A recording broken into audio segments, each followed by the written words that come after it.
तो राम राम नमस्कार सभी बहनों और भाइयों को। मैं मोहित आप सभी का टारगेट एसएससी 2.0 चैनल पे स्वागत करता हूं।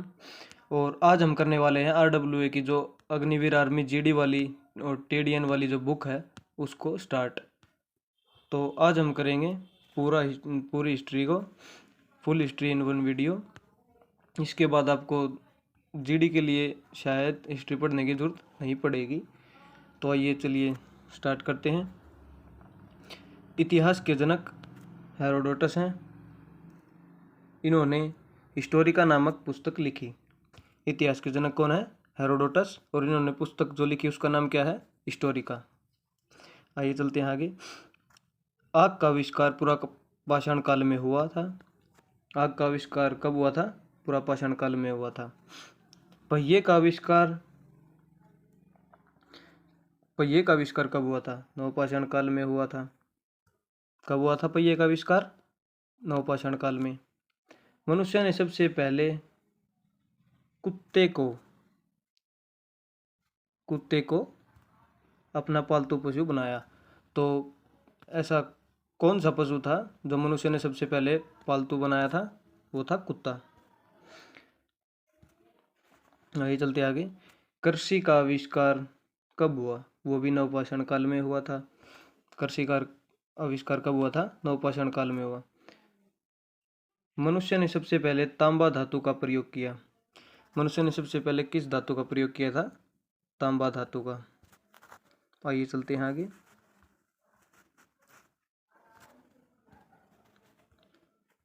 मनुष्य द्वारा प्रयोग की जाने वाली प्रथम औजार कुल्हाड़ी थी। मनुष्य द्वारा प्रयोग किया जाने वाला प्रथम औजार कौन था? कुल्हाड़ी था। भारतवर्ष शब्द का सर्वप्रथम उल्लेख हाथी गुम्फा अभिलेख में मिलता है। कहाँ मिलता है भारतवर्ष शब्द का सर्वप्रथम उल्लेख? हाथी गुम्फा अभिलेख में मिलता है। मनुष्य द्वारा बोई गई सबसे पहली फसल क्या थी? जौ थी। ठीक है ना। आइए चलते हैं आगे। प्रमुख वेद। भारत में सबसे प्राचीन ग्रंथ वेद था। इसका शाब्दिक अर्थ ज्ञान है। वेदों की संख्या कितनी है? 4। वेदों की संख्या कितनी है? 4। नंबर 1 है हमारा ऋग्वेद। नंबर 2 हमारा यजुर्वेद। नंबर 3 है हमारा सामवेद। नंबर 4 है हमारा अथर्ववेद। यही चलते हैं आगे।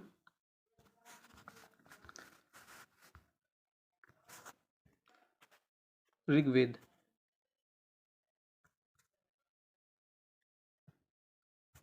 यह सबसे प्राचीन वेद है। इसमें 10 मंडल, 1028 सूतक तथा लगभग 10,580 ऋचाएँ हैं। देवता सोम का उल्लेख 9वें मंडल में है। गायत्री मंत्र जिसकी रचना ऋषि विश्वामित्र ने की थी उसका उल्लेख ऋग्वेद के 3रे मंडल में है। आगे यजुर्वेद। यह वेद गद्य और पद्य दोनों में लिखा गया है। आगे है सामवेद।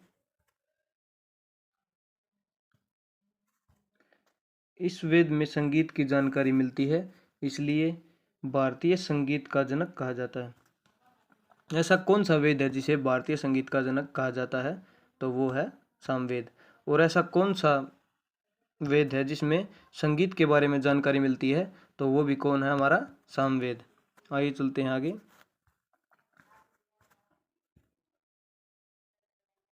अथर्ववेद। यह वेद सबसे बाद में लिखा गया है। इसे आधुनिक वेद भी कहते हैं। इस वेद में जादू टोना, तंत्र मंत्र, चिकित्सा, विवाह तथा लौकिक जीवन का उल्लेख है। पुराणों की कुल संख्या कितनी? पुराणों की कुल संख्या 18 है। पुराणों के रचयिता लोमहर्ष व उनके पुत्र अग्रसवा है। अर्थ अर्थशास्त्र के लेखक चाणक्य। ये क्वेश्चन इंपॉर्टेंट होता है। अर्थशास्त्र के लेखक कौन है? चाणक्य।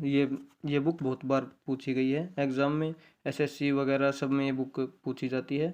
लगभग क्वेश्चन आता है यहाँ से। इसे विष्णुगुप्त तथा कौटिल्य के नाम से भी जाना जाता है। जो हमारे चाणक्य जी हैं उनके दो उपनाम भी हैं, एक तो है विष्णुगुप्त तथा कौटिल्य। अगर ऑप्शन में ये चाणक्य ना हो तो विष्णुगुप्त या कौटिल्य मिलेगा आपको अर्थशास्त्र के लेख। ठीक है, आइए चलते हैं आगे।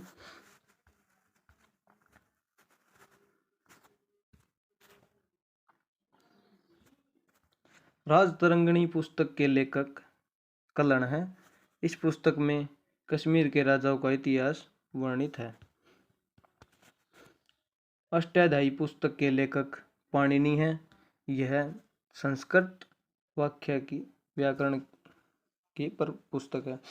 संस्कृत व्याकरण की जो पुस्तक है अष्टाध्यायी, वह किसके द्वारा लिखी गई है? तो वह किसके द्वारा लिखी गई है? पाणिनि के द्वारा लिखी गई है। आइए चलते हैं आगे। भारत का सबसे प्राचीन नगर मोहनजोदड़ो था, जिसे मृतकों का टीला कहा जाता है। तो कई बार क्वेश्चन आ जाता है, मोहनजोदड़ो जो हड़प्पा का एक स्थल है उसका मतलब दूसरा नाम क्या है? तो वो है मृतकों का टीला, उपनाम बोल सकते हैं आप इसको। तो आइए चलते हैं आगे।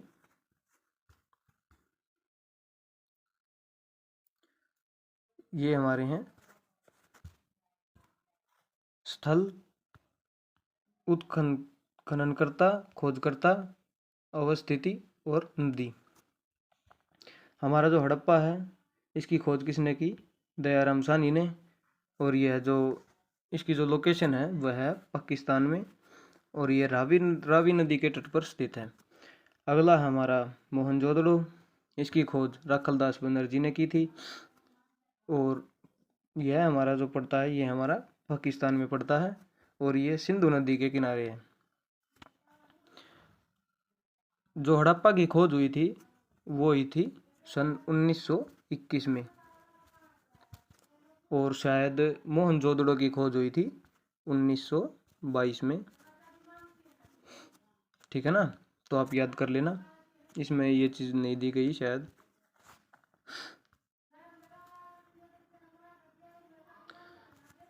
बाकी इतनी इम्पोर्टेंट नहीं है, आप सीधा ये याद कर सकते हैं। आपके में इतना ज़्यादा पूछा नहीं जाएगा। ये दो इम्पोर्टेंट हैं, एक तो दयाराम साहनी और राखलदास बनर्जी। और बाकी आप सीधे ये याद कर सकते हैं, चोंदड़ो किस नदी के किनारे स्थित है? ये सिंधु नदी के किनारे स्थित है। और एक शायद ये भी याद कर लेना, ये कहाँ पर है? पाकिस्तान में है। और अगला जैसे रोपड़ कहाँ है? पंजाब में। और किस नदी के किनारे? ये सतलज नदी के किनारे। कालीबंगा कालीबंगा कहाँ है? राजस्थान में है। और यह किस नदी पर है? ये घग्गर नदी पर है। आलमगीरपुर ये कहाँ है? मेरठ उत्तर प्रदेश में है। मेरठ उत्तर प्रदेश में है। और यह कौन सी नदी पे है?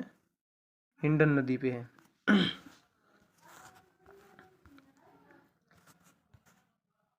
अगला कौन सा है? बनावली, यह हमारा हरियाणा में है। और जिस नदी पे यह है उस नदी का नाम है सरस्वती नदी। धोलावीरा यह हमारा गुजरात में है, और ये किसी नदी के किनारे नहीं है। अगला हमारा लोथल, ये हमारा गुजरात में है, और ये भोगवान नदी के किनारे स्थित है। अगला हमारा राखीगढ़ी, ये भी हमारा हरियाणा में है, और यह हमारा सतलुज एवं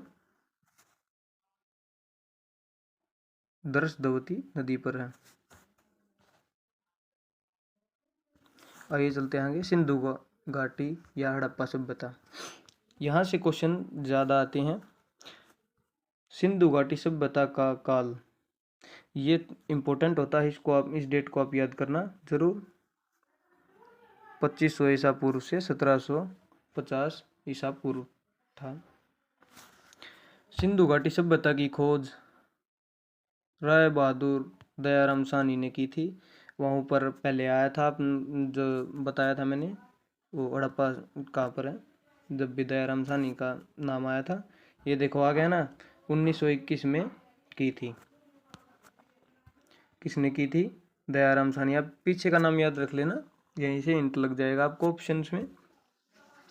सिंधु घाटी से बताई खोज किसने की थी? दयाराम साहनी ने की थी। किस सन में की थी? 1921 में की थी। सिंधु घाटी सभ्यता का प्रमुख बंदरगाह लोथल है। यह भी क्वेश्चन इंपॉर्टेंट होता है। सिंधु घाटी सभ्यता की लिपि भावचित्रात्मक थी। यह लिपि दाएं से बाएं लिखी जाती थी। बस आप ये याद कर लेना, इसमें शायद इस लाइन में कोई और ज़्यादा इंपॉर्टेंट नहीं है। सिंधु घाटी सभ्यता की लिपि कैसी थी? भावचित्रात्मक थी। आगे चलते हैं आगे।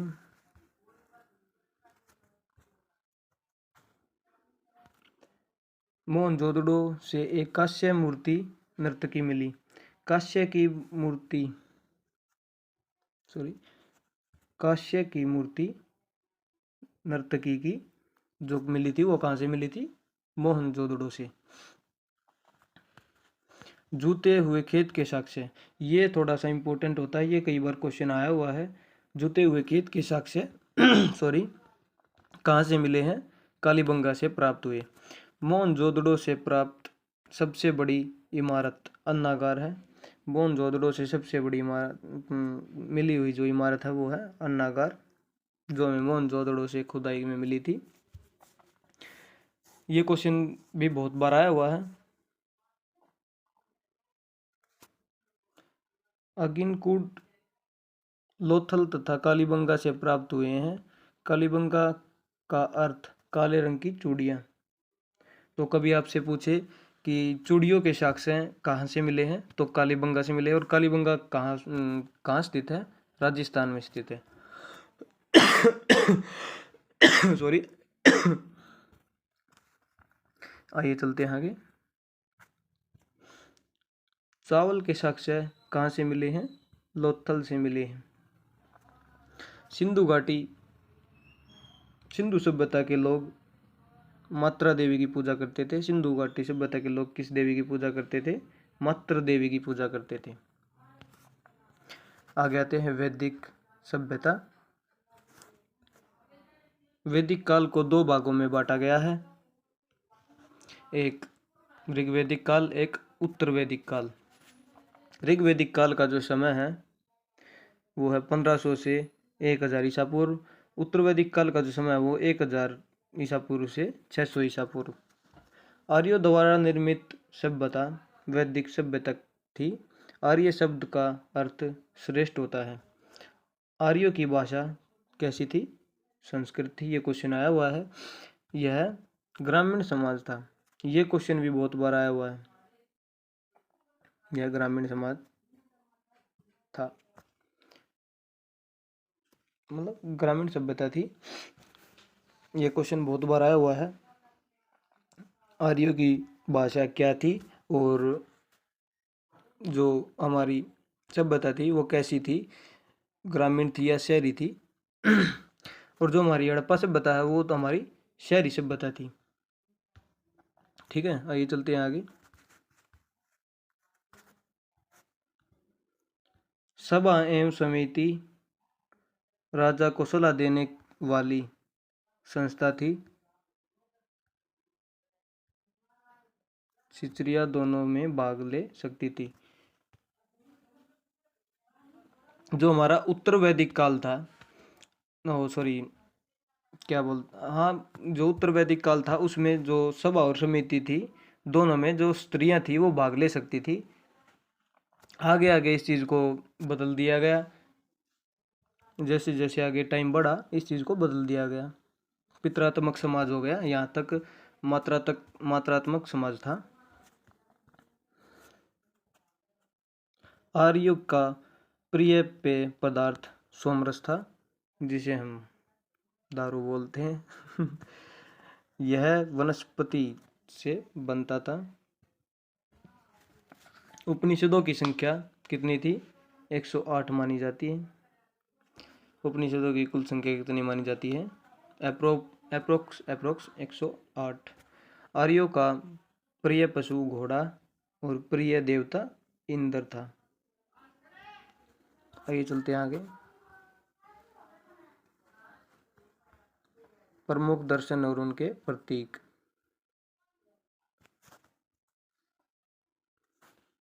योग दर्शन पतंजलि, न्याय दर्शन गौतम, चवार्क दर्शन चवार्क, संख्या दर्शन कपिल, सबसे प्राचीन दर्शन। पूर्व मीमांसा जैमिनी, उत्तर मीमांसा बादरायण, वैश्विक कणादिया उलूक।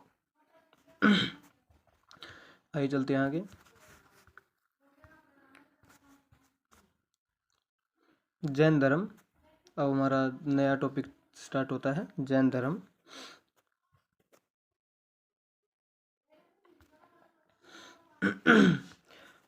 जैन धर्म के संस्थापक तथा प्रथम तीर्थंकर ऋषभदेव आदिनाथ थे। जैन धर्म के 23वें तीर्थंकर पार्श्वनाथ थे, जो काशी के राजा अशोकसेन के पुत्र थे। महावीर स्वामी जो थे वो जैन धर्म के 24वें तीर्थंकर थे, 24वें अंतिमवें तीर्थंकर थे। जैन धर्म थोड़ा सा ऊपर कर लेते हैं। जैन धर्म में कर्म फल से मुक्त हेतु निम्न त्रिरत्न का अनुशील आवश्यक होता है। नंबर 1 सम्यक दर्शन, नंबर 2 सम्यक ज्ञान, नंबर 3 सम्यक आचरण। इन्होंने जैन धर्म वालों ने 3 दर्शन बनाए थे, सम्यक दर्शन, सम्यक ज्ञान, सम्यक आचरण, कर्म फल मुक्ति हेतु। आइए चलते हैं आगे। महावीर स्वामी का जीवन परिचय। महावीर स्वामी का जो जन्म था वो हुआ था 1540 ईसा पूर्व, कुंडग्राम वैशाली में, जो बिहार में है। पिता का नाम सिद्धार्थ,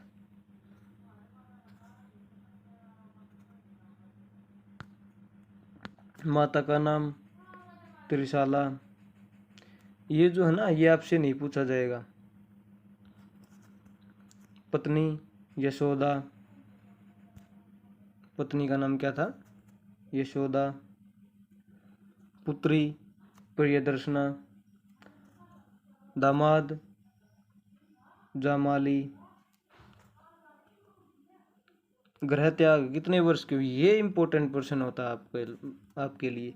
ग्रह त्याग, जब महावीर स्वामी ने ग्रह त्याग किया तब उनकी आयु कितनी थी? तो वो थी 30 वर्ष की आयु में।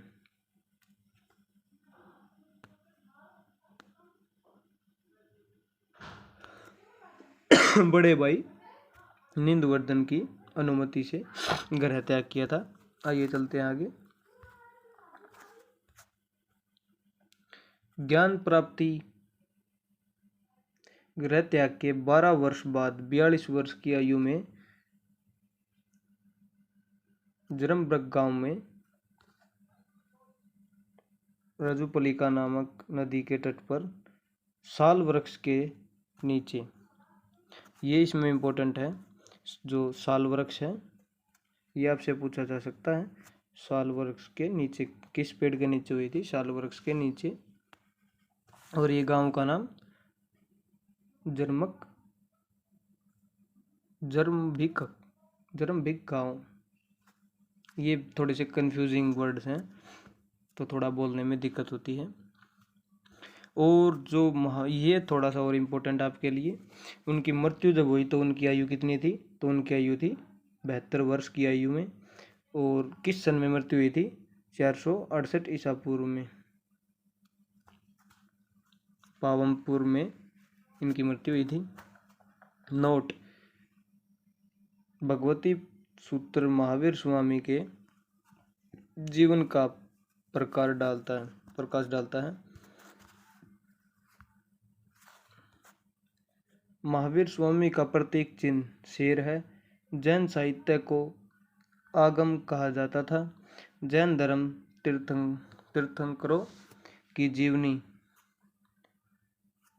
कल्पसूत्र नामक पुस्तक में है, जो भद्रबाहु द्वारा लिखी गई है। ये इम्पोर्टेंट है। कल्पसूत्र किसके द्वारा लिखी गई है पुस्तक है? भद्रबाहु के द्वारा लिखी गई पुस्तक है। मौर्य युग में मथुरा जैन धर्म का प्रसिद्ध केंद्र था। खजुराहो में जैन मंदिर का निर्माण चंदेल शासकों ने किया। ये इम्पोर्टेंट है आपके लिए। जो खजुराहो में जो जैन मंदिर है, जो मध्य प्रदेश में है, जैन मंदिर का निर्माण किसने करवाया था? चंदेल शासकों ने किया था। आगे चलते हैं आगे।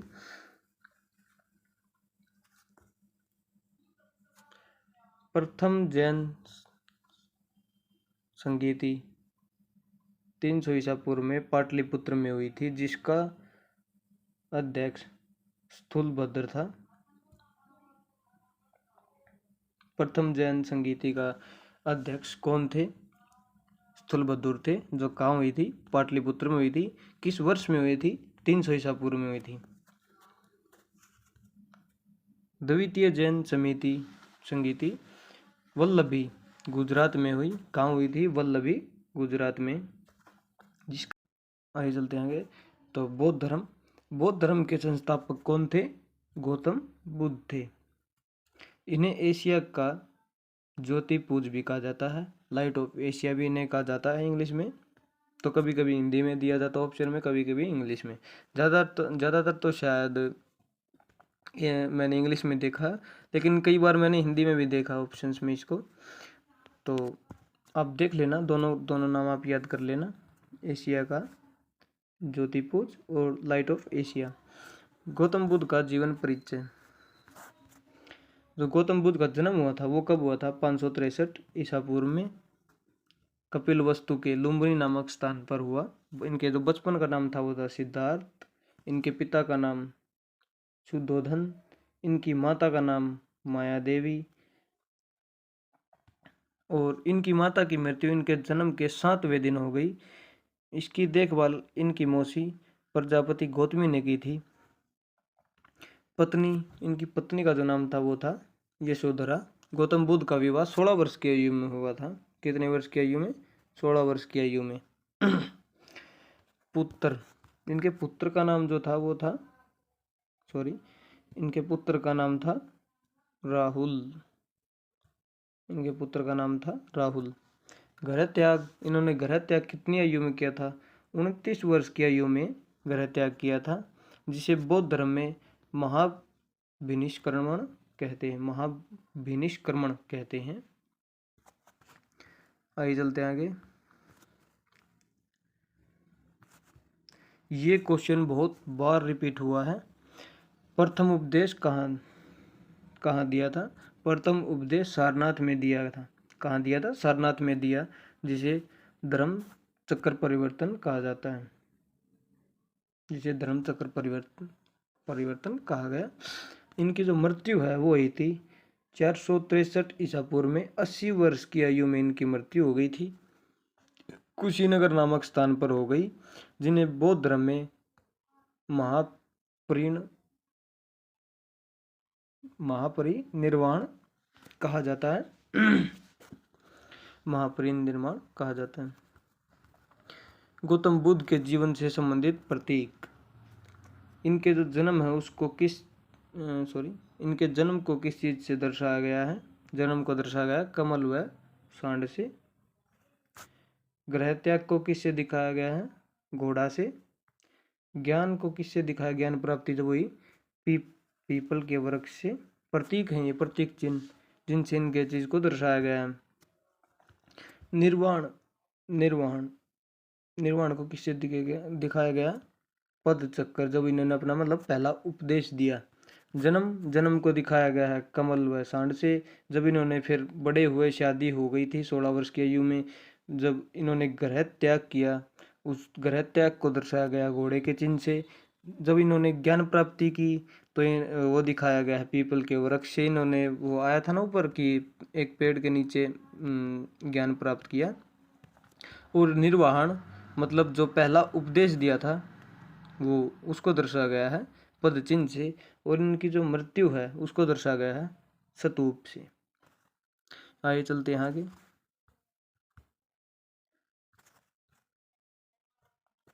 आपको सिर्फ इसमें ये एक तो शासक याद करने हैं और इनकी समय याद करना है, और ये मतलब इनका नंबर याद करना, सीक्वेंस याद करना है, और स्थान भी याद कर लेना। अध्यक्ष का आपके एग्जाम में शायद कोई काम नहीं है। वैसे मैंने आपके प्रीवियस ईयर चेक किया था तो उसमें इतना ज़्यादा मुश्किल नहीं थी, आसानी था। तो आइए चलते हैं। प्रथम बौद्ध संगीति कब हुई थी? 1883 ईस्वी में। कहाँ हुई थी? राजगृह में हुई थी। किसके शासनकाल में हुई थी? अजात शत्रु के शासनकाल में हुई थी। द्वितीय बौद्ध संगीति कब हुई थी? 863 ईसा पूर्व में हुई थी। कहाँ हुई थी? वैशाली में हुई थी। और किसके शासनकाल में हुई थी? कालाशोक के शासनकाल में हुई थी। तीसरी बौद्ध संगीति कब हुई थी? यहाँ दो डेट दी गई हैं, और तो ऑप्शन आपको ऑप्शंस में भी दो मिल सकती हैं, एक तो 250 और एक 251 ईसा पूर्व में। कहाँ हुई थी? पाटलिपुत्र में हुई थी। और किसके शासनकाल में हुई थी? अशोक के शासनकाल में हुई थी। चौथी बौद्ध संगीति प्रथम शब्दावली, मतलब जो जीरो का समय होता है, जो हमारे ईसा पूर्व और ईसवी उनके बीच का समय, कहाँ हुई थी? कुंडलवन कश्मीर में। और किसके शासनकाल में हुई थी? कनिष्क के शासनकाल में। ये कई बार पूछा जाता है, ये क्वेश्चन मैंने कई बार देखा है। एक तो ये फर्स्ट वाला और ये कि लास्ट वाली कनिष्क वाली चौथी बौद्ध संगीति, ये मैंने बहुत बार देखा है कि चौथी बौद्ध संगीति किसके शासनकाल में हुई थी? कनिष्क में। और जो प्रथम बौद्ध संगीति थी वो किसके शासनकाल में हुई थी? अजातशत्रु। तो ठीक है, चलिए चलते हैं आगे।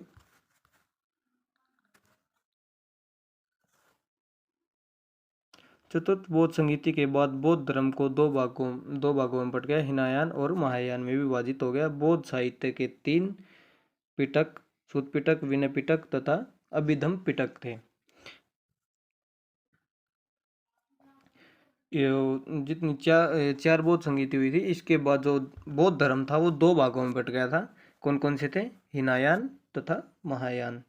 बौद्ध साहित्य के 3 पिटक थे, मतलब ज्ञान प्राप्ति के लिए 3 पिटक थे।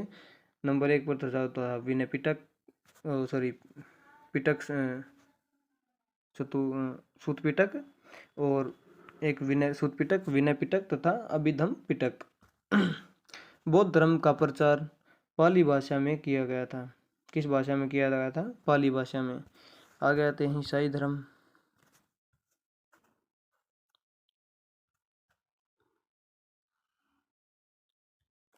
ईसाई धर्म के संस्थापक ईसा मसीह हैं।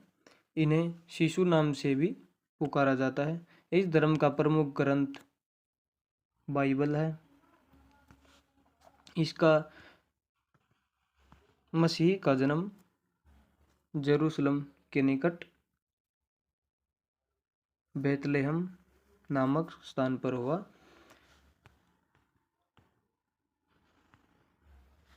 ईसा मसीहा के ईसाई धर्म के मसीहा के जन्म को क्रिसमस के रूप में मनाया जाता है। इसका मसीहा को फांसी पर पोर्ट्रियस ने चढ़ाया। पोर्ट्रियस एक शायद जर्नल था, उसने ईसाई धर्म के जो मसीहा थे उनको सूली पर लटका दिया था। आपने कभी देखा हो, आप चर्च वगैरह में गए हो, आप तो क्यों जाओगे, लेकिन जो ईसाई धर्म से बिलोंग करते हैं तो आप कभी देखना, फोटोज में भी देखना, आपने कभी मूवीज में देखा वो सूली पर लटकाया होता वो आदमी को, उसके दोनों हाथ मतलब साइड में होते हैं फट्टों पे, तो वैसा उसको पोर्ट्रेस ने लटकाया था। इस्लाम धर्म। इस्लाम धर्म के संस्थापक हजरत मोहम्मद साहब थे। कौन थे? हजरत मोहम्मद साहब थे। इनका जन्म 570 ईस्वी में मक्का में हुआ था। इसके पिता का नाम अब्दुल्ला तथा माता का नाम अमीना था। हजरत मोहम्मद साहब को 1610 ईस्वी में मक्का के पास हीरा नामक गुफा में ज्ञान प्राप्त हुआ। हीरा नामक गुफा में ज्ञान की प्राप्ति हुई।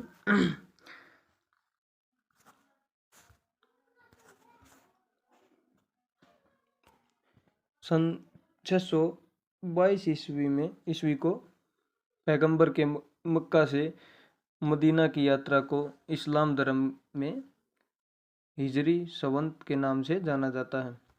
हजरत मोहम्मद साहब की शादी 25 वर्ष की आयु में हुई।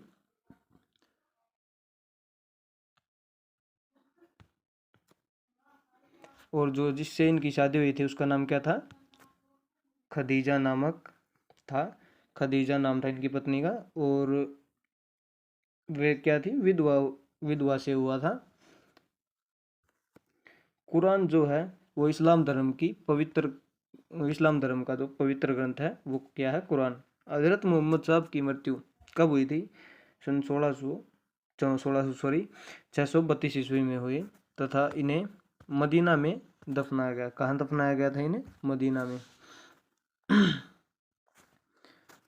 हजरत मोहम्मद साहब के जन्म के उपलक्ष्य में ईद मिलाद उन नबी त्यौहार मनाया जाता है। जो ईद है वो हजरत मोहम्मद साहब के जन्म के उपलक्ष्य में मनाई जाती है। पारसी धर्म।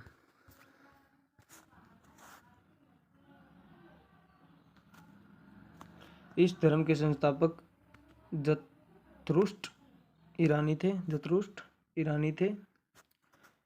इनकी शिक्षा का संकलन जेंद अवेस्ता नामक ग्रंथ से में है, जो पारसी का धार्मिक ग्रंथ है। पारसियों का प्रमुख त्योहार नौरोज है। सिख धर्म की स्थापना गुरु नानक देव ने की। ये सिखों के पहले गुरु थे। गुरु नानक देव ने लंगर व्यवस्था का प्रचलन किया।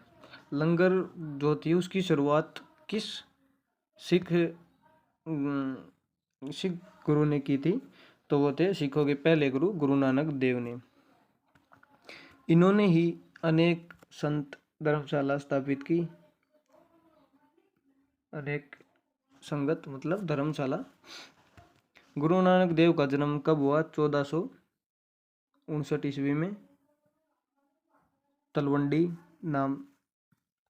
नानकान साहिब तलवंडी में हुआ। गुरु नानक देव की मृत्यु कब हुई? 1539 ईस्वी में। कहाँ हुई थी? करतारपुर में।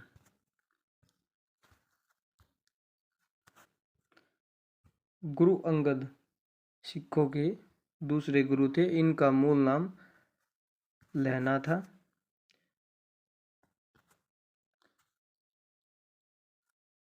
जो गुरुमुखी लिपि थी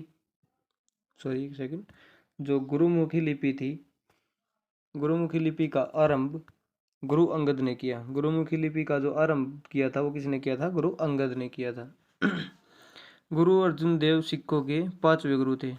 सिखों के 5वें गुरु कौन थे? गुरु अंगद देव सिखों के क्या थे? 5वें गुरु थे। इन्होंने आदि ग्रंथ की रचना की। आदि ग्रंथ की, ये क्वेश्चन इंपॉर्टेंट है, आदि ग्रंथ की रचना किसने की थी? गुरु अंगद देव ने। जो सिखों के क्या थे? 5वें गुरु थे, 5वें नंबर के।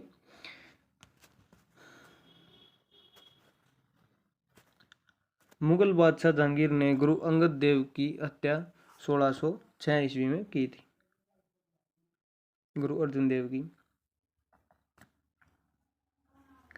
जहांगीर ने जो है इसकी मृत्यु कर दी थी, मुगल बादशाह जहांगीर ने गुरु अर्जुन देव की 1606 में। राजकुमार खुसरो की सहायता करने के कारण, राजकुमार जो खुसरो था उससे शायद इनकी लड़ाई हुई थी, जहांगीर की विद्रोह हुआ था, युद्ध हुआ था। तो उस समय जो सिखों के 5वें गुरु अर्जुन देव थे, उन्होंने उनकी सहायता की थी। उसके लिए पहले तो उनको हराया और फिर इनकी हत्या कर दी थी। सिखों के 10वें व अंतिम गुरु गोविंद सिंह थे। इनका जन्म 1666 ईस्वी में पटना में हुआ। इनके निवास स्थान का आनंदपुर साहिब कहते हैं। इनके निवास स्थान को आनंदपुर साहिब कहते हैं। इनके निवास स्थान का जो नाम है उसको क्या कहते हैं? आनंदपुर साहिब। खालसा पंथ की स्थापना सन 1699 में बैसाखी के दिन गुरु गोविंद सिंह जी ने की थी। किसने की थी? गुरु गोविंद सिंह जी ने की थी। आगे आते हैं, हमारा नेक्स्ट टॉपिक स्टार्ट होता है सिकंदर। सिकंदर का जन्म कब हुआ था? सन 356 ईसा पूर्व में। इनके पिता का नाम फिलिप द्वितीय था। यह मकदूनिया का राजा था। कहाँ का राजा था? मकदूनिया का राजा था। सिकंदर का गुरु अरस्तु था। अरस्तु का गुरु प्लेटो था तथा प्लेटो का गुरु सुकरात था। सिकंदर ने भारत पर 326 ईसा पूर्व में आक्रमण किया। इसका सेनापति सेल्यूकस निकेटर था।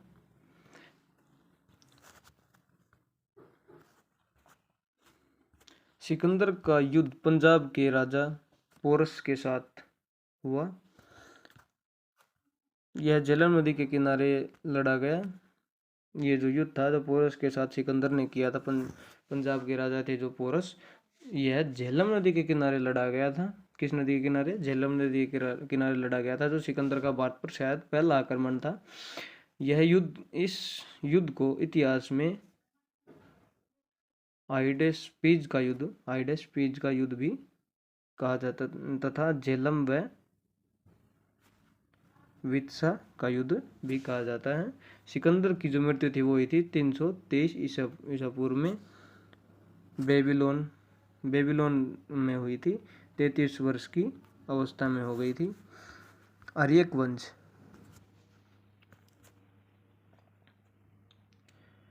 वंश का संस्थापक कौन था? बिंदुसार था। कौन थे? बिंदुसार था। इन जो 544 ईस्वी में मगध की गद्दी पर बैठा। 544 ईस्वी में मगध की गद्दी पर बैठा। बिंदुसार ने राजवेग जीवक को महात्मा बुद्ध की सेवा करने के लिए उनके पास भेजा। बिंदुसार ने अंग राज्य को मगध में मिलाया। बिंदुसार था, उसने अंग राज्य को मगध में मिलाया। बिंदुसार ने राजगृह को अपनी राजधानी बनाया। बिंदुसार ने किसको अपनी राजधानी बनाया?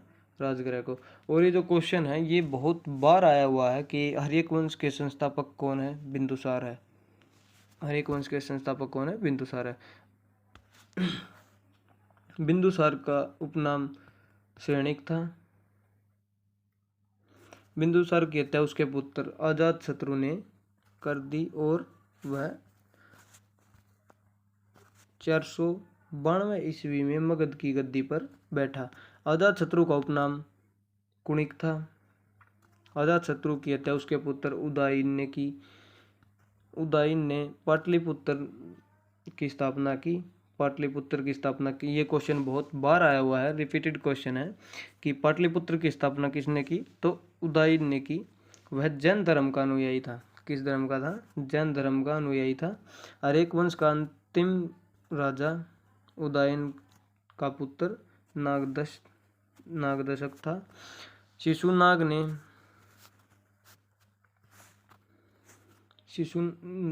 ने अपनी राजधानी पाटलिपुत्र से बदलकर वैशाली में स्थापित की। शिशुनाग ने अवंती राज्य को मगध में मिलाया। शिशुनाग का अधिकारी कालाशोक था। नंदवंश का अंतिम शासक महापद्मनंद था। जो नंदवंश था उसका अंतिम शासक कौन था? महापद्मनंद। ये बहुत बार आया हुआ। वो संस्थापक और जो अंतिम शासक था नंदवंश का नंदवंश का जो अंतिम शासक था वो था धनानंद। ये क्वेश्चन ये दोनों तो नहीं कह सकता, लेकिन जो नंदवंश का जो अंतिम शासक था ये क्वेश्चन बहुत बार रिपीट हुआ है और बहुत बार क्वेश्चन मैंने देखा खुद भी, बुक्स में भी और मॉक टेस्ट में भी। नंदवंश का जो अंतिम राजा था वो था धनानंद था। नंदवंश सर्वाधिक धनी राज्य एवं विशाल सेना के लिए प्रसिद्ध था। धनानंद सिकंदर के समकालीन था। जो धनानंद था वो किसके समकालीन था? सिकंदर के समकालीन था। इसको चंद्रगुप्त मौर्य ने युद्ध में पराजित करके मगध पर मौर्य वंश की स्थापना की। जो धनानंद था वो सिकंदर के तो समकालीन था, मतलब जिस समय सिकंदर का प्रचलन था उस समय धनानंद भी था। और जो धनानंद था उसके साथ युद्ध हुआ चंद्रगुप्त मौर्य का, जिसने चाणक्य की मदद लेकर धनानंद को हराया था युद्ध में और मौर्य वंश की स्थापना की। तो आइए चलते हैं आगे मौर्य वंश पे। मौर्य वंश की स्थापना चंद्रगुप्त मौर्य ने की थी। चंद्रगुप्त मौर्य को सेड्रोकोट्स भी कहा जाता है। सेड्रोकोट्स। चंद्रगुप्त मौर्य को जो उपनाम वो है सेड्रोकोट्स। चंद्रगुप्त मौर्य का प्रधानमंत्री चाणक्य था। इसकी देखा ही आ गया ना, इसकी सहायता से चंद्रगुप्त मौर्य ने धनानंद को हराया था। अभी बताया था मैंने आपको। चाणक्य ने अर्थशास्त्र नामक पुस्तक लिखी। तो चाणक्य था उसने देखे ये पहले भी आया था ये क्वेश्चन स्टार्टिंग में जब हमने स्टार्ट किया था। चाणक्य ने किसकी रचना की थी? अर्थशास्त्र नामक पुस्तक की रचना की थी। इस पुस्तक का संबंध प्राचीन भारतीय राजनीति से है। ये जो पुस्तक है इसमें क्या बताया हुआ है? इस पुस्तक में जो प्राचीन भारतीय राजनीति है उसके बारे में बताया हुआ है। चंद्रगुप्त मौर्य 322 ईस्वी में मगध की गद्दी पर बैठा। चंद्रगुप्त मौर्य किस ईसा पूर्व मगध की गद्दी पर बैठा था? 322 ईसा पूर्व। चंद्रगुप्त मौर्य जैन धर्म का अनुयायी था। ये क्वेश्चन भी बहुत बार आया हुआ है। एक सेकंड में आपको ऊपर करके दिखा देता हूँ, आप चाहें तो स्क्रीनशॉट ले सकते हैं। जो चंद्रगुप्त मौर्य था वो किस धर्म का अनुयायी था? तो वो था जैन धर्म का अनुयायी। चंद्रगुप्त मौर्य के धार्मिक गुरु कौन थे? भद्रबाहु। एक ये क्वेश्चन भी बहुत बार आया हुआ है कि मेगास्थनीज किसका राजदूत था और किसके दरबार में आया था? मेगास्थनीज जो सेलेक्स निकेटर का राजदूत था वह चंद्रगुप्त मौर्य के दरबार में रहता था। मेगास्थनीज ने इंडिका नामक, ये क्वेश्चन भी ये बुक बहुत बार पूछी गई है। इंडिका जो पुस्तक है, इंडिका नामक पुस्तक जो मेगास्थनीज ने लिखी थी, मेगास्थनीज की जो पुस्तक है इंडिका, ये बहुत बार क्वेश्चन आया हुआ है मेगास्थनीज की इंडिका। चंद्रगुप्त मौर्य की मृत्यु। चंद्रगुप्त मौर्य की मृत्यु 298 ईसा पूर्व में श्रवणबेलगोला कर्नाटक में हुई थी। आगे चलते हैं। बिंदुसार। चंद्रगुप्त मौर्य का जो उत्तराधिकारी था वो कौन था? बिंदुसार था, जो 298 ईसा पूर्व में मगध की गद्दी पर बैठा। बिंदुसार को अमित्रघात भी कहते हैं। अमित्रघात का अर्थ शत्रु विनाशक। बिंदुसार को क्या कहा जाता है? अमित्रघात भी कहा जाता है। और जो अमित्रघात है इसका अर्थ है वो है शत्रु विनाशक।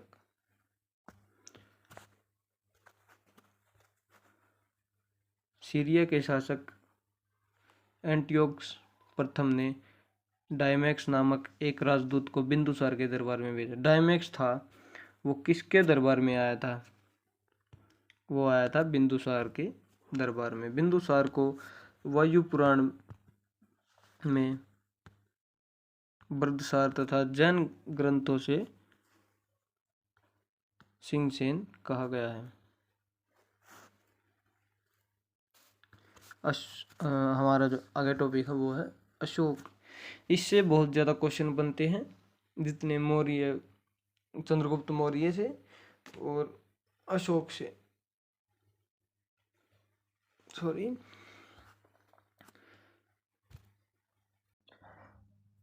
बिंदुसार का उत्तराधिकारी अशोक महान हुआ, जो 269 ईस्वी में मगध की गद्दी पर बैठा। अशोक ने कश्मीर में श्रीनगर बसाया। राजगद्दी पर बैठने के समय अशोक अवंती का राज्यपाल था। बैठने से पहले मतलब कहाँ का राज्यपाल था? अवंती का राज्यपाल था। ये क्वेश्चन भी आया हुआ है। पुराणों में अशोक को अशोकवर्धन कहा जाता है। पुराणों में अशोक का जो नाम है वहाँ लिखा हुआ है कि अशोक का जो नाम है वह अशोकवर्धन। अशोक ने राजगद्दी पर बैठने के 8 वर्ष बाद 261 ईसा पूर्व में कलिंग पर आक्रमण किया और कलिंग की राजधानी तोसली पर अधिकार कर लिया। कलिंग युद्ध का वर्णन 13वें शिलालेख में है। जो कलिंग युद्ध लड़ा था अशोक ने, उसका जो वर्णन है वो 13वें शिलालेख में है। ये क्वेश्चन भी बहुत बार आया हुआ है कि कलिंग युद्ध का वर्णन किस शिलालेख में है? 13वें शिलालेख में है। अशोक का धार्मिक गुरु कौन था?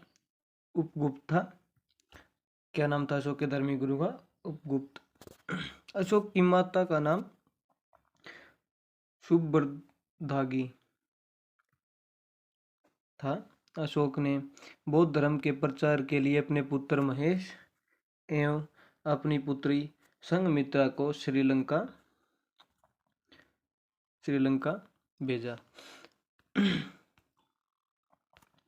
कई बार क्वेश्चन आ जाता है कि किस शासक ने बौद्ध धर्म का प्रचार प्रसार करने के लिए अपने पुत्र और पुत्री को श्रीलंका भेजा था? तो किसने भेजा था? अशोक ने भेजा था।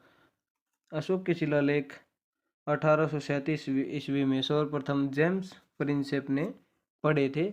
इसकी संख्या 14 है। इसकी संख्या कितनी? 14। अशोक के शिलालेखों की खोज 1750 ईस्वी में फैंडलर ने की थी। आइए चलते हैं आगे। मौर्य शासक 137 वर्ष तक रहा। मौर्य वंश का जो शासन काल था वो कितने समय तक रहा? 137 वर्ष तक। कितने वर्ष तक? 137 वर्ष तक रहा। मौर्य वंश का जो अंतिम शासक था वो बृहद्रथ था। अशोक का नाम देवनाप्रिय, प्रियदर्शी, देवताओं का प्रिय भी है।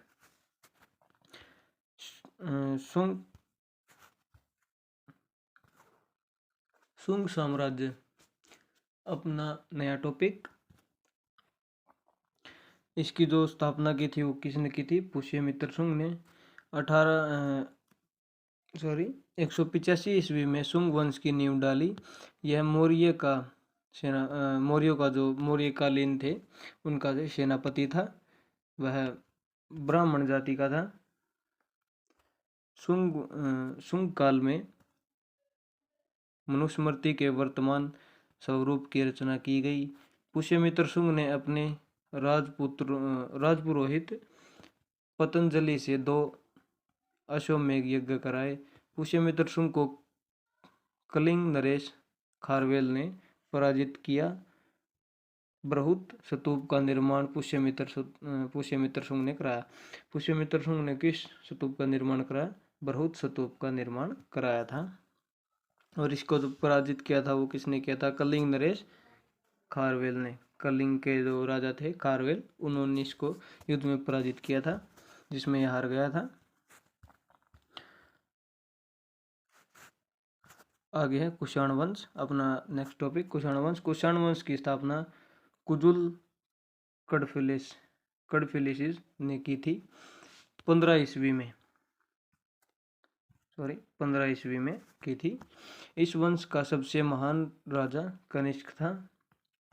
कुषाण, इससे बस एक ही क्वेश्चन मतलब बनता है ज़्यादातर, मैंने जितना देखा है, कि कुषाण वंश का जो सबसे महान राजा था, या मतलब प्रतापी राजा बोल सकते हैं, वो कौन था? कनिष्क था। इसकी जो राजधानी थी वह थी पुरुषपुर, पेशावर थी। कुषाणों की दूसरी राजधानी मथुरा थी।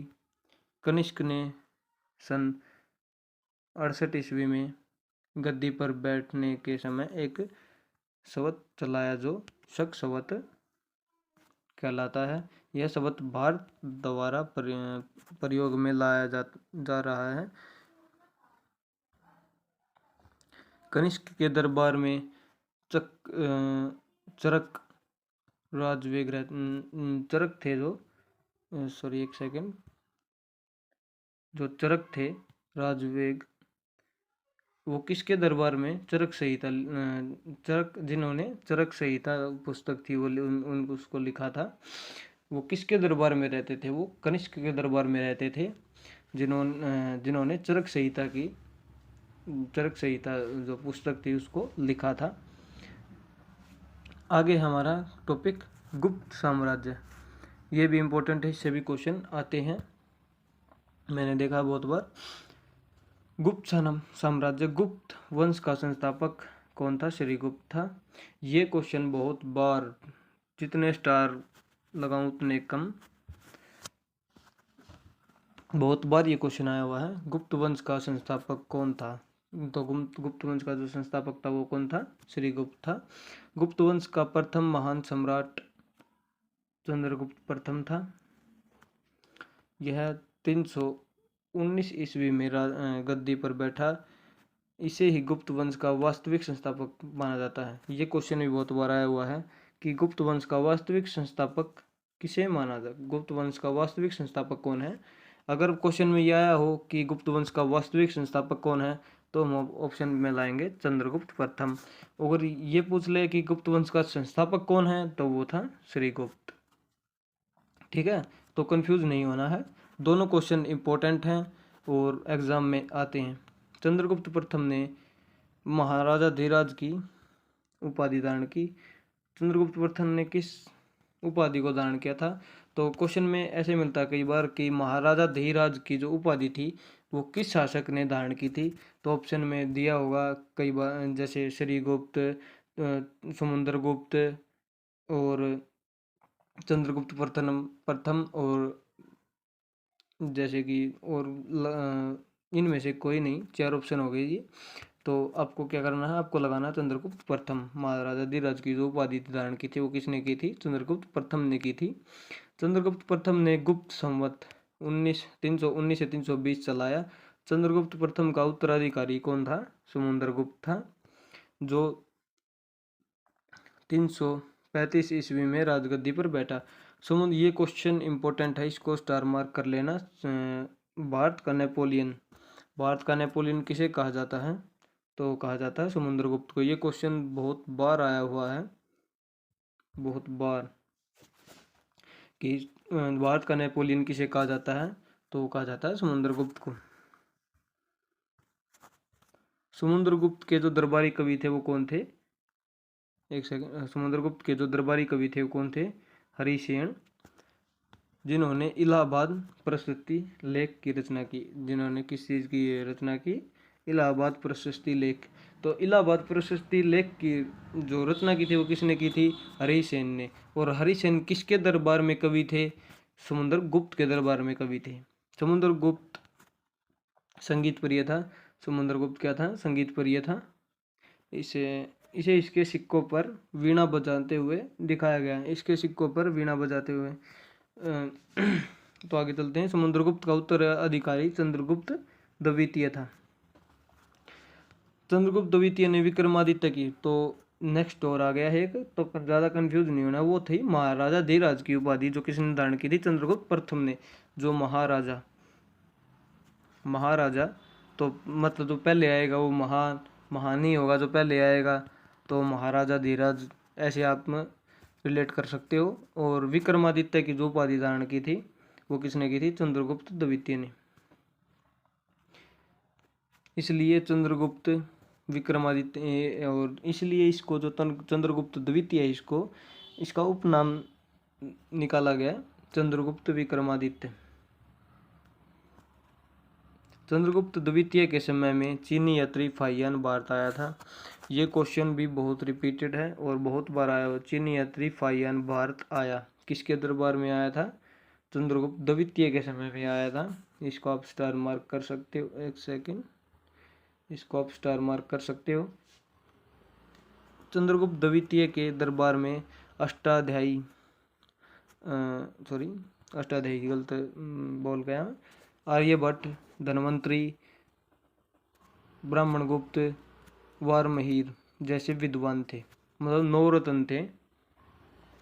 नवरत्न किसके दरबार में थे? चंद्रगुप्त द्वितीय के दरबार में थे। ये जो नाम है, ये आर्यभट्ट और ये धन्वंतरी और ये गुप्त, ब्रह्मगुप्त, ये सभी नवरत्न में आते थे। नालंदा विश्वविद्यालय की स्थापना, ये बहुत इंपॉर्टेंट क्वेश्चन है। नालंदा विश्वविद्यालय की स्थापना कुमारगुप्त ने की। इसे विश्वविद्यालय को ऑक्सफोर्ड ऑफ महायान बौद्ध कहा जाता है। इस विद्यालय का जो नाम, उपनाम है, विद्यालय को ऑक्सफोर्ड ऑफ महायान बौद्ध कहा जाता है। उन्हों का आक्रमण, उन्हों का आक्रमण,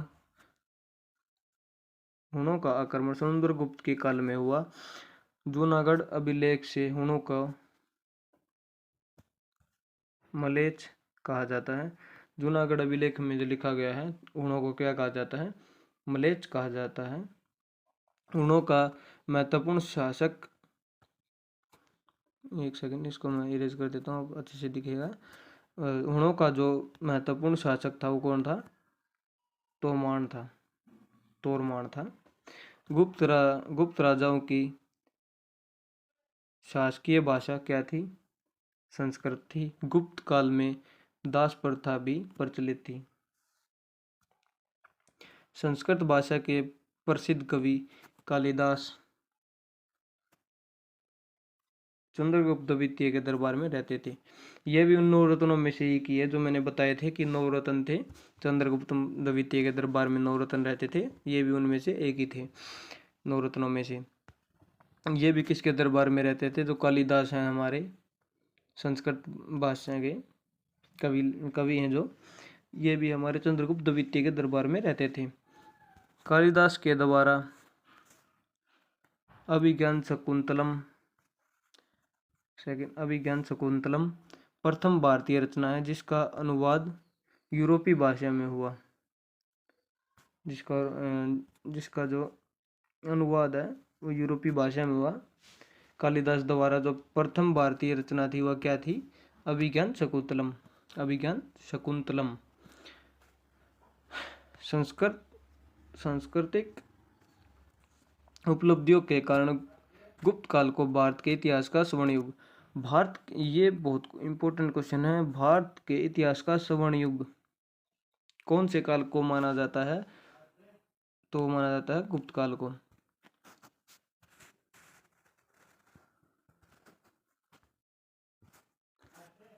पुष्य भूति वंश या वर्धन वंश, इसका संस्थापक पुष्यभूति था।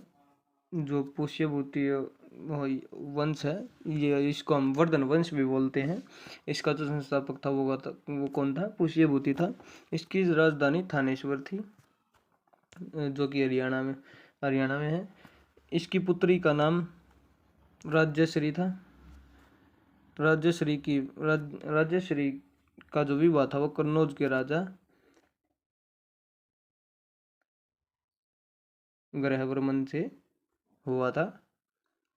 हर्ष और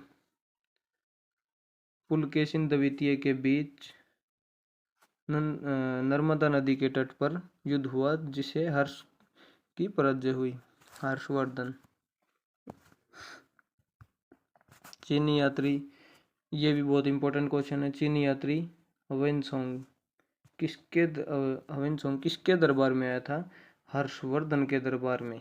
बहुत बार मैंने क्वेश्चन देखा है, रिपीटेड क्वेश्चन है, इसको आप स्टार मार्क कर लेना और याद कर लेना। इन जो मैं बता रहा हूँ ना इंपॉर्टेंट है, उसको आप मतलब अलग से एक नोटबुक ले लो, उसमें लिख लेना बाय लाइन, शॉर्ट नोट्स बना लेना। जैसे सीधा लिखना है कि चीनी यात्री ह्वेनसांग किसके दरबार में आया, आगे लिख लेना हर्षवर्धन, ऐसे बनाने हैं।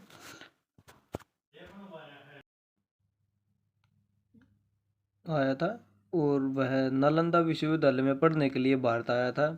ह्वेनसांग ने शूद्रों को कर्षक कहा है। ह्वेनसांग ने शूद्रों को क्या कहा है? कर्षक कहा है। बाण भट्ट, जो बाण भट्ट है हर्षवर्धन का दरबारी कवि था। ये क्वेश्चन भी बहुत बार रिपीट हुआ है, ये क्वेश्चन भी बहुत बार रिपीट हुआ है। जो हमारे बाण भट्ट हैं, इसको आप स्टार मार्क कर सकते हो। ये हमारे जो बाण भट्ट हैं, ये किसके दरबारी कवि हैं? ये हर्षवर्धन के दरबारी कवि हैं, जिन्होंने क्या किया है? हर्षचरित तथा कादम्बरी नामक कादम्बरी नामक पुस्तक लिखी। दो पुस्तक लिखी जो बाण भट्ट ने, दो पुस्तक लिखी, कौन कौन सी हैं? हर्षचरित और कादम्बरी।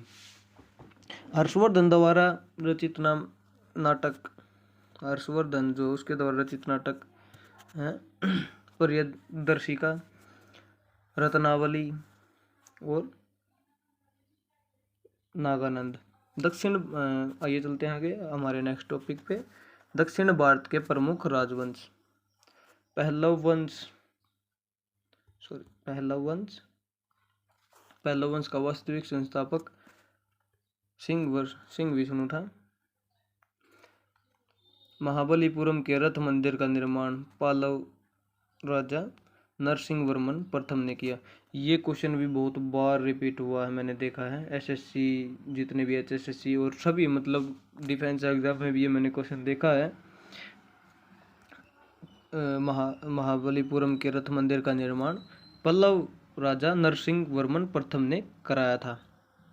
किसने कराया था? नरसिंह वर्मन प्रथम ने कराया था। नरसिंह वर्मन द्वितीय का दरबारी कवि संस्कृत विद्वान दंडी था। दंडी था। नरसिंह वर्मन द्वितीय का दरबारी कवि कौन था? दंडी था, जिसने क्या किया था? 10 कुमार चरित नामक पुस्तक लिखी। 10 चरित नामक पुस्तक जो है वो क्या थी? लिखी थी। आगे हम हमारा चोल साम्राज्य। चोल साम्राज्य। इस वंश का जो संस्थापक था वो कौन था? विजायल। राजा विजायल ने नरकेसरी की उपाधि क्या की थी? धारण की थी। नरकेसरी की उपाधि किसने धारण की थी? विजयलाय। और इसकी जो राजधानी थी वो थी तंजौर।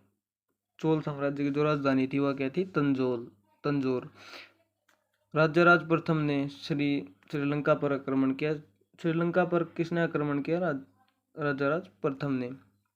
वहां के राजा महेंद्र पंचम को भागना पड़ा। राजाराज प्रथम शैव धर्म का अनुयायी था। शैव धर्म मतलब शिव जी के भगत। तंजौर में स्थित राजा राजेश्वर मंदिर को राजाराज प्रथम ने बनाया। ये क्वेश्चन भी बहुत बार रिपीट हुआ है, तो आप स्टार मार्क कर लेना। यह मंदिर भगवान शिव को समर्पित है। ये जो मंदिर है राजा राजेश्वर मंदिर जो है, ये किस भगवान को समर्पित है? यह मंदिर शिव को समर्पित है। चोल वंश का अंतिम शासक राजेंद्र तृतीय था। आइए चलते हैं अपने नेक्स्ट टॉपिक पे।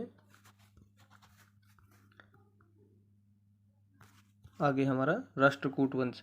इस वंश का संस्थापक दंतिगुर्ग था। इसकी राजधानी मणिकर या मान्यकेत थी। इसका उत्तराधिकारी कृष्ण प्रथम था। अल्लोरा के प्रसिद्ध कैलाश मंदिर का निर्माण कृष्ण प्रथम ने किया। ये क्वेश्चन भी इम्पोर्टेंट है, तो आप इसको भी राइट डाउन कर सकते हैं। पाल वंश की स्थापना 1750 ईस्वी में गोपाल ने की थी। पाल वंश का सबसे महान शासक धर्मपाल था। ये क्वेश्चन इम्पोर्टेंट है, आप याद कर सकते हैं, इसको स्टार मार्क कर सकते हैं। गुर्जर प्रतिहार वंश। इस वंश का संस्थापक हरिसेन चंद्र नायक राजा हरिसेन चंद्र था। किंतु वंश का प्रथम वास्तविक महत्वपूर्ण शासक नागभट्ट प्रथम था। इस वंश का जो बोलते हैं ना प्रतापी राजा या प्रतापी शासक कौन था? महान शासक नागभट्ट था गुर्जर प्रतिहार वंश का।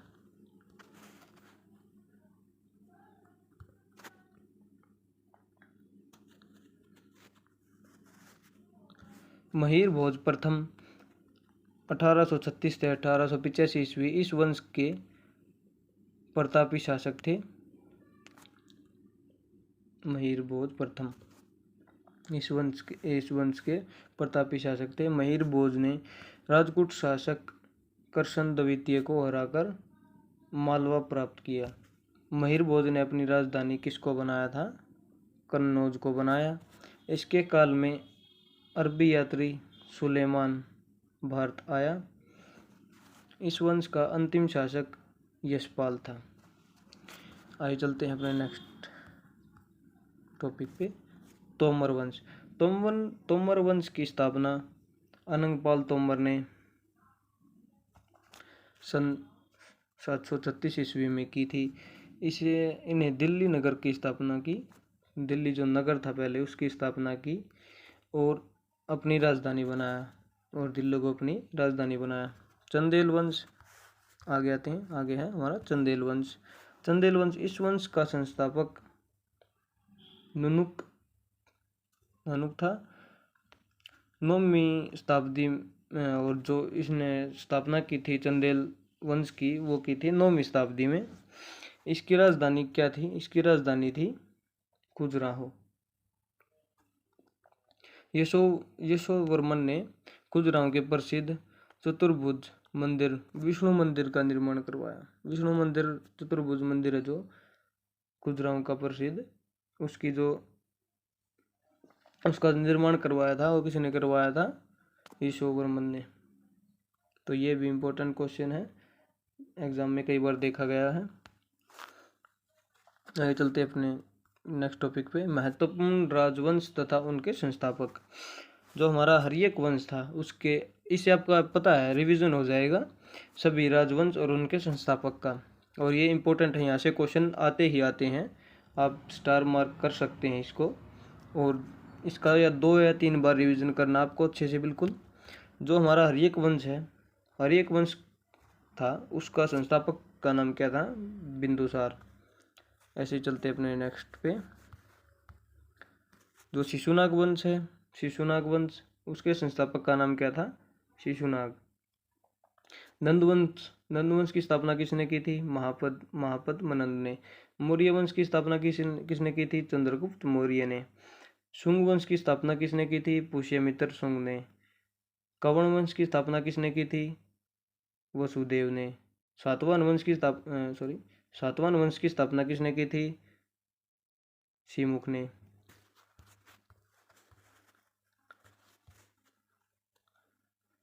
कुषाण वंश की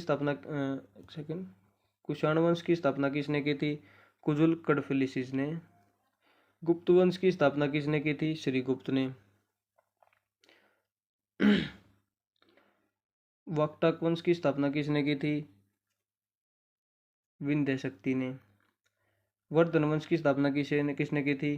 पुष्यभूति ने। और जो वर्धन वंश है इसका जो उपनाम है उसे हम पुष्यभूति वंश भी बोलते हैं। चोल वंश की स्थापना किसने की थी? विजयालयन। और जो पल्लव वंश था उसकी स्थापना किसने की थी? सिंह विष्णु ने। और जो हमारा राजकोट वंश था उसकी स्थापना किसने की थी? दंती दुर्ग ने। ऐसे ही चलते हैं आगे। पाल वंश की पाल वंश की स्थापना किसने की थी? गोपाल ने। चौहान वंश की स्थापना किसने की थी? वासुदेव ने। परमार वंश की स्थापना किसने की थी? उपेंद्र ने। चंदेल वंश की स्थापना किसने की थी? ननुक ने। वर्मन वंश की स्थापना किसने की थी? पुष्यवर्मन ने। अभी आया था थोड़ी सी देर पहले ही। हमने ये सभी पढ़ लिया और इसी के साथ हमारी क्लास समाप्त होती है। तो कैसी लगी क्लास सभी कमेंट में ज़रूर बताना, और जो थोड़ी बहुत कमी रही हो उनको भी आप बताना, जिससे हमें भी मोटिवेशन मिलता है, जिससे आगे हम सुधार करें उन चीज़ों का। तो वीडियो कैसी लगी ज़रूर बताना और देखना, और शेयर लाइक सब्सक्राइब सब करना। अगर किसी को अच्छी लगे तो करना, अगर किसी का मन नहीं है तो मत करना। किसी को फोर्स नहीं किया जा रहा है। आपको अगर अच्छी लग रही है क्लास तो आप लाइक कीजिए, और मेरे साथ जुड़ना चाहते हैं तो आप सब्सक्राइब कीजिए और बेल आइकन को ऑन कर लीजिए। तो मिलते हैं अगली वीडियो में। और जो इस क्लास की जो पीडीएफ है वो आपको हमारे टेलीग्राम चैनल पे मिल जाएगी, तो आप वहाँ से ले सकते हैं पीडीएफ को, जिससे आपको नोट्स बनाने में आसानी होगी, वरना आपको दोबारा दोबारा वीडियो देखना पड़ेगा ये। ठीक है ना? तो मिलते हैं अगली वीडियो में। जय हिंद, जय भारत।